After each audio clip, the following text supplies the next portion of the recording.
Tá filmando. Agora você pode fazer as carinhas, Lucas.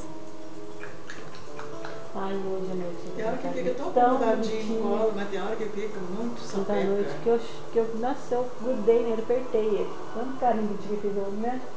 Chorando, com fome. A Luísa, ele começou a fazer biquinho. Oi, neném.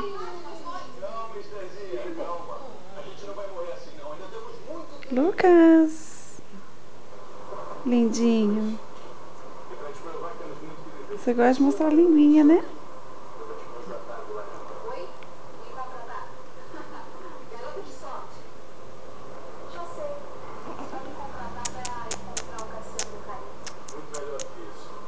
Lucas. Dá um sorrisinho.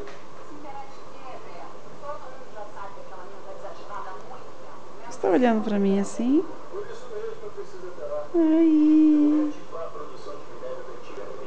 Ai, que lindo.